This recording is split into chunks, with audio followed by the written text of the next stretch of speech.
একবার জয়রামবাটিতে মা শারদার জন্মদিনে ভক্তরা চাইছিলেন যে মা আগে খাবেন এবং তার ছেলেরা পরে প্রসাদ ভোগ করবে। তার এক ছেলের উৎসাহ অন্যদের চেয়ে বেশিই ছিল। তিনি তাদের অনুরোধ মায়ের কাছে পৌঁছে দেওয়ার উদ্যোগ নেন এবং এবার মা আপত্তি করেননি, নীরবে সম্মতি জানান। মন্দিরে গুরু শ্রীরামকৃষ্ণদেবকে খাবার পরিবেশন করার পর খাবারটি সাবধানে একটি থালায় সাজানো হয়, যা পরে মায়ের জন্য পরিবেশন করা হয়। তারপর তাকে বসতে আমন্ত্রণ জানানো হয়। ধীরে ধীরে এবং যান্ত্রিকভাবে সে তার আসন গ্রহণ করল। করুণার দৃষ্টিতে সবকিছুর মধ্যে নিয়ে সে একটু একটু করে এটার একটু স্বাদ ওটার একটু স্বাদ এইভাবে খেলো।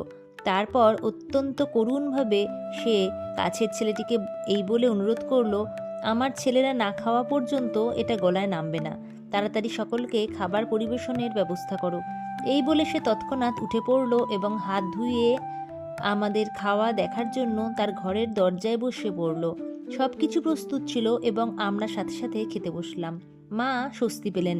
সেই বোকা ছেলেটি যে সেদিন মাকে তাদের সামনে খেতে রাজি করানোর দায়িত্ব নিয়েছিল এবং তাতে অনেক আত্মতুষ্টি অর্জন করেছিল, এখন সে বুঝতে পারল যে এটা কত বড় ভুল ছিল।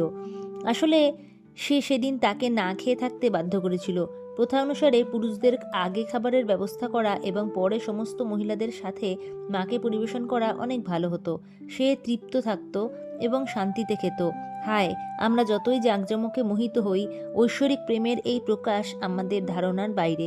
ঈশ্বরকে পুজো ও নৈবেদ্যের জন্য বিস্তৃত ব্যবস্থাসহ একটি পাদদেশে স্থাপন করে আমরা কেবল আমাদের নিজস্ব মহিমার আকাঙ্ক্ষা পূর্ণ করি, কিন্তু মহিমার আবরণ ভেদ করে মধুর বিশুদ্ধ প্রেমের সারাংশ প্রকাশ করে তিনি আমাদের মা হিসেবে নেমে এসেছেন, যাতে আমরা তার প্রেমের অমৃত পান করতে পারি। এই বিশ্বাস, এই উপলব্ধির আমাদের মধ্যে অভাব ছিল। এই কাহিনী স্বামী শারদেশানন্দজির বর্ণিত বই শ্রী মা সারদা দেবীর স্মৃতিচারণ থেকে জানতে পারা যায়। সবাই বলুন জয় শ্রী ঠাকুরের জয়, জয় শ্রী মায়ের জয়, জয় স্বামীজির জয়।